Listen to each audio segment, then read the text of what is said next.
There was a big hype about the EQS, but this year is the even more important electric vehicle for Mercedes, the new Mercedes EQE. So to speak, the electric E-Class, but on a very own pure electric platform, sharing it with the EQS. So the EQE, starting here in the front, this is an option, the so-called star pattern grille. It has a little bit of reflection with the chrome stars, the tiny stars here, but really cool effect. LED light, standard option, the so-called digital light, which can also project things on the ground. So, for example, when you're turning, there could be then an arrow on the ground right here showing you, where to go.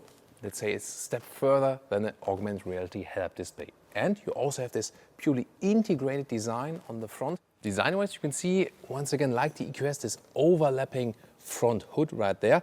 It's a very unique design, no doubt, and once again also this one bow design. The length here is at 4,95 meters or 195 inches. That means it's around 20 centimeters or 8 inches shorter than the EQS, and half of that is shorter rear overhang and the other half is shorter wheelbase.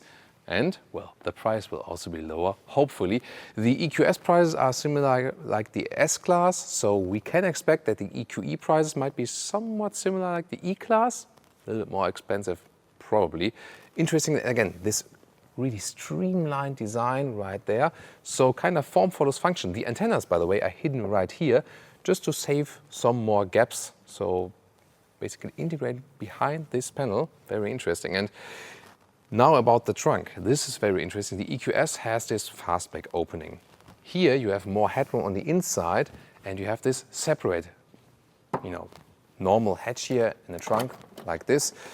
So this is not so practical then to load things in and out. We'll soon take a detailed look at that, but then you have more headroom in the rear. Let's take a look at the rear design first. You can see the light strip here goes all around the vehicle. EQE 350 means this is the rear-wheel drive version, 215 kilowatt. Around 6 seconds will be the acceleration figure. There will also be all-wheel drive models available where you then have an electric motor in the rear plus one in the front.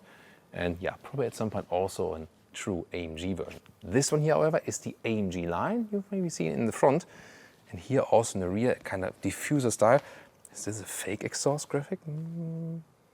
Maybe not. I think it's okay. So more black, definitely this, larger black panel here in the AMG line. We also have an electric art for you. Turning indicators here in the rear, not that spectacular actually. In the front, yeah, way fancier because it takes up, the whole area here of the daytime running light. Interesting detail, by the way, here the rear lamps looks as it would be like curled, this signature, right? So we have this gray, unique color, by the way, in the AMG line. And especially in the lower left and right, you have the more aggressive styling, darker styling for these non-air intakes. Here, the so-called Electric Art line, this is the standard one, also has these non-fake or non-air intakes or fake air intakes. So this is all closed, but it looks like, the original air intake thing. This is a little bit less sporty. And here we also do not then have the star pattern grille, just the normal black panel. The star pattern grille, however, is not connected to AMG line or Electric Art. It's just a option by itself. This then here in the white color, so we have a bigger contrast then to the black one. And here we also have 20-inch wheels, like these. So already quite big, 19 to 21 inch span, so 3 different sizes. And if you take another look at the AMG line, once again, here we go. These were the 21-inch wheels. So they are definitely larger and just give the sportier styling. So you do not have 22-inch like with the EQS, but definitely I think 21-inch should be a nice choice here. You can also get an air suspension. Steel suspension would be standard. Air suspension is then the option. And there you can also combine the riding comfort with large wheels as well. Interesting also technology-wise, you will have a rear axle suspension, rear axle steering it is. So optional rear axle steering, 4.5 degrees, or optional 10 degrees. So it's not standard. EQS is standard, but here in the EQE, you have it as a first option, then the secondary option. And if you go for the 10 degrees option, then the turning circle is just at 10.7 meters. That's extremely small for such a long car. Then in the rear here with the white vehicle, you can see this is then more in a matte black paint. so a little bit more subtle from the styling. What about you? For me, it's definitely the AMG line today. I really would like to read your opinion in our comment section if you're okay with the design. Do you love it or do you hate it? I think it's either love or hate, there's nothing in between.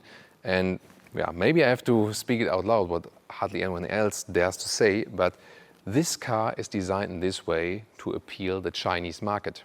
And for a lot of the European or American tastes, therefore, a lot of people don't like the car. And me neither, design-wise, I really have to say that. I think it's a very daring design, it's a unique design. That's what I like about it. But I think it's too much focused on the Chinese market, and that's why it has this really, like, drop, very round design.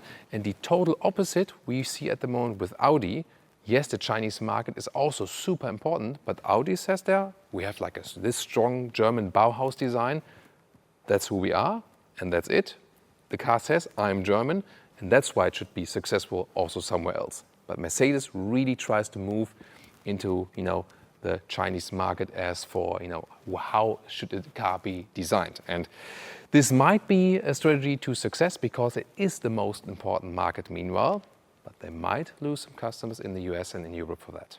There's no frunk, so the only way to put in wiper fluid is right here, this separated side opening. So they really had the front hood all closed. They say the reason is because they hide the HEPA filter there because it takes so much space.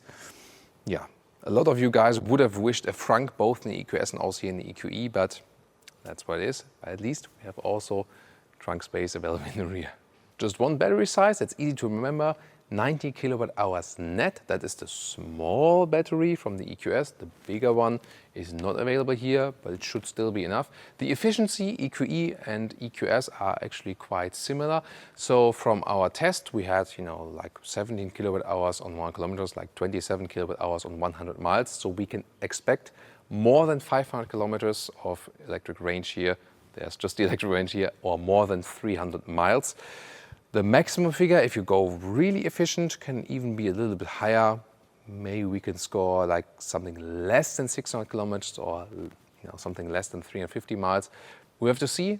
And I think overall, if you compare the market competitors, that's already quite decent. And about the recharging, AC is 11 or optional 22 kilowatt. And DC charging here up to around 175 kilowatt. However, the charging time then at the fast charging station will also be quite similar, EQE and EQS. Here for the Mercedes EQE, you can also calculate with some 30 minutes from 10 to 80% state of charge then at the fast charger. This is the car key, looks quite fancy. And with the EQS or the S-Class, you sometimes have, for example, a high gloss white on the inside, but here with the plain black, maybe even more subtle, so why not? When you open the vehicle or when you approach it, then the door handles fall out. However, in the EQE, these are optional, gladly, because to me, they have been so annoying with the EQS. And it's of course cool, it's a fancy function. It looks better when they're closed and it's also a little bit better for wind efficiency, but not too much. I would go just for the standard door handles. Then you know what you get, you know what you have. So I think it's good that here with the EQE, they're just an option. You will also have the option of the fully automatic opening doors, by the way.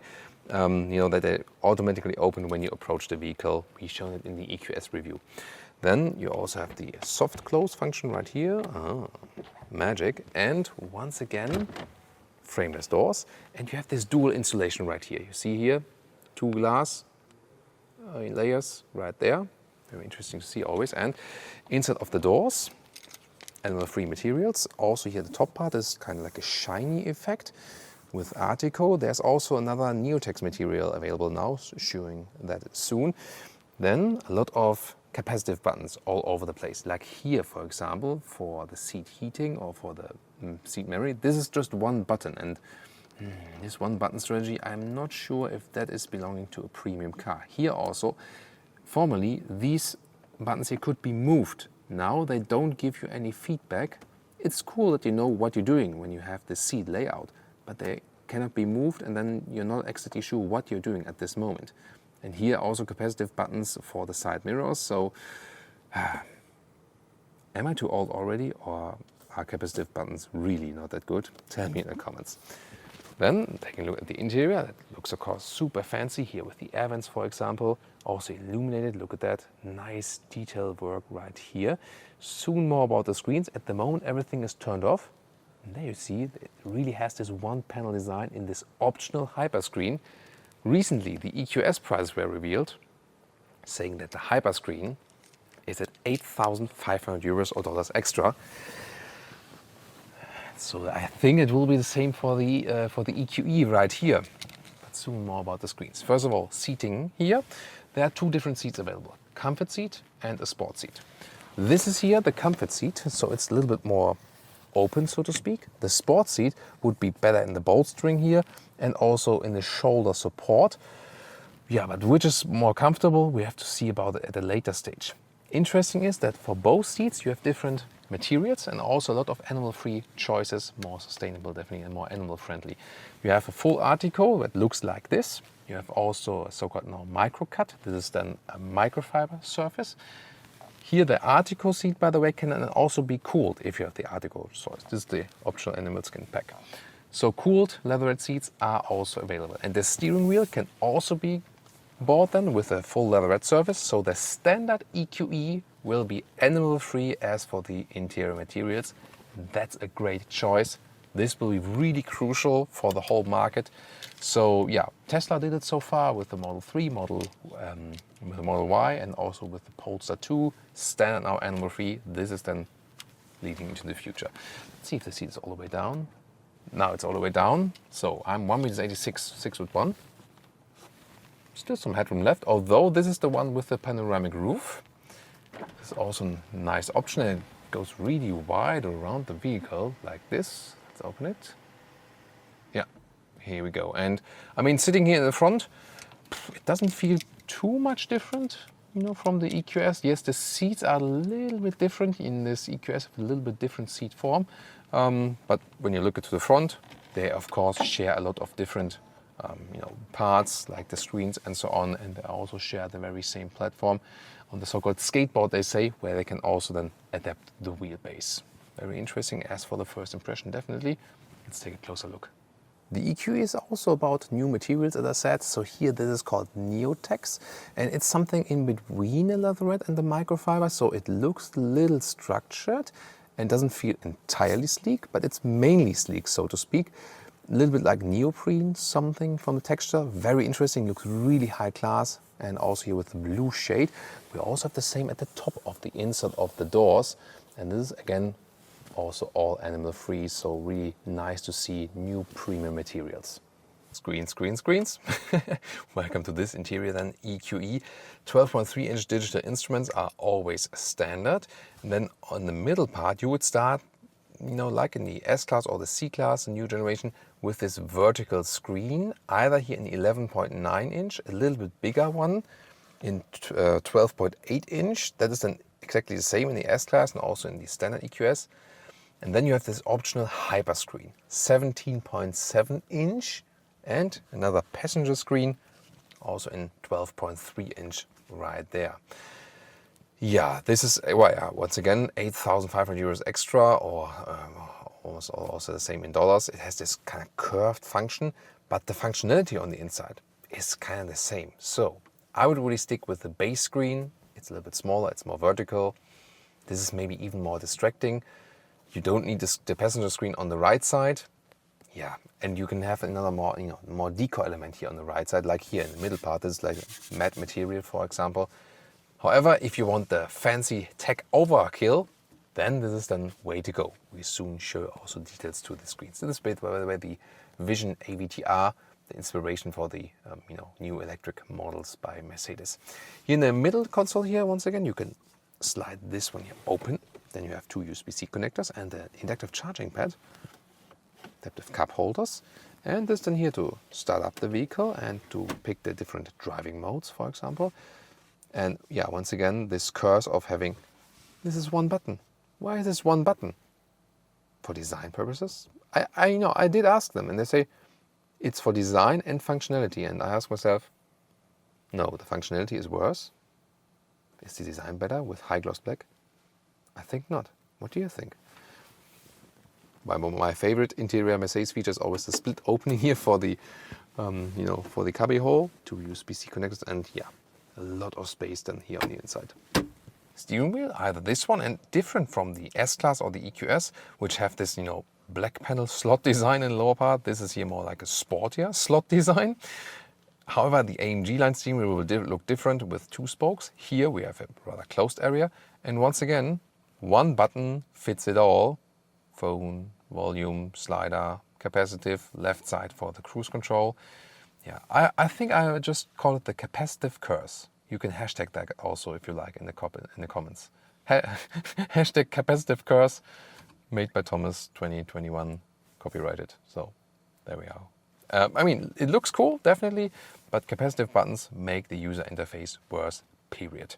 The screen, however, that looks quite fancy. So, and now the central screen, ta-da! I mean, the map looks really impressive for that.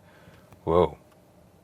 Yeah, I mean, it also depends on how the connection is done, the web connection, for example.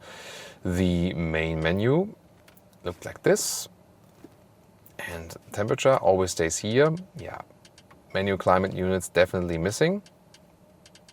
However, as it stays in the same area, somewhat quite okay as for that. Comfort settings are always very interesting. You have massage function, and Mercedes has the best seat massage, I know. Especially if you go like for wave massage functions. Deep wave also has this kind of vibrating in the seats. That's really cool. Of course, even more not sure if you can hear it on microphone, but you really have a small vibration in the seat. It's really cool. And yeah, my favorite ambient lighting.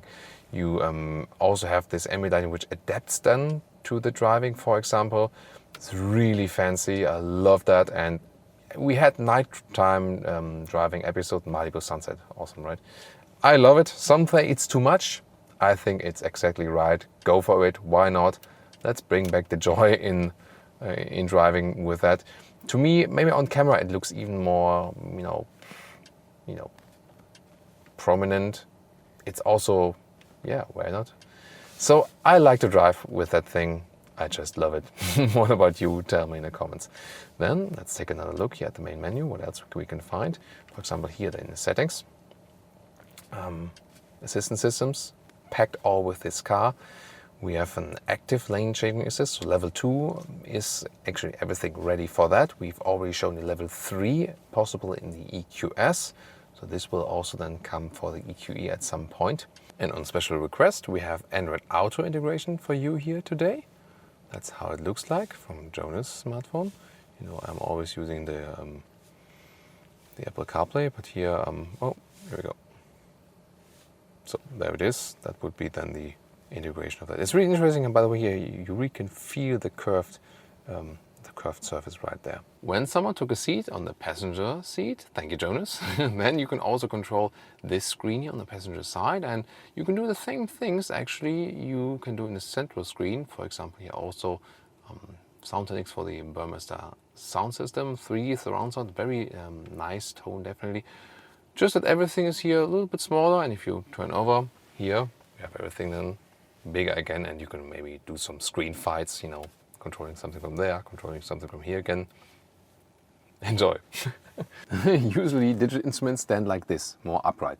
Here they are land like this and stand more towards the sun, so that can catch some glare in bright sunlight. We experienced that with the EQS.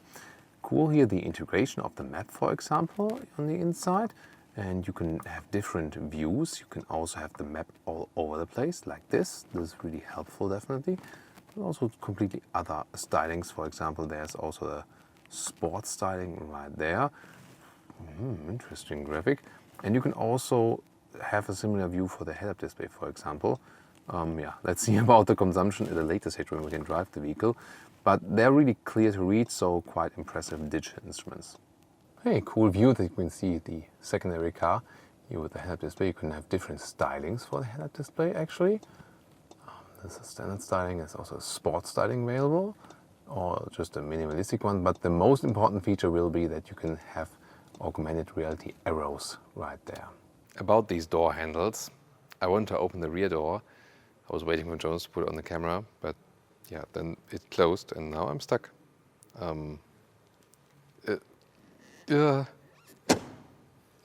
so that's again why my advice is stick with the standard door handles. Let's now take a look at the rear. Here we go. This will be a difference then to the EQS in the length, but using this electric platform, you can see there's a flat bottom in the middle part, more or less flat. But definitely you can see you have a lot of space right there, and also the nice frameless doors once again in the rear. You have this step then here, strangely. Cool materials at the inside of the doors. Once again, this looks really, really premium. And the seating position here, you have a lot of legroom. This is the seat that I would be driving with 186 or 6'1". So a lot of legroom, definitely more than you would have in an E-Klasse or in a CLS. Headroom, that's a thing now. You also have this glass roof then here in this option. To the side, it's really close. You see, this doesn't really fit. So I don't fit in here as a tall person. When I put my head to the side, but when I'm sitting like this, yeah, I mean, that's okay. It's because I'm in the space in here of the panoramic roof, but that's really close. And they actually told me they went for the fixed trunk to give more headroom in the rear. So I asked myself if they would have gone for the fastback trunk there. Yeah, maybe that wouldn't have worked at all. This is the cost of this one bow design here, actually. And you see it also here, how my knees are bent.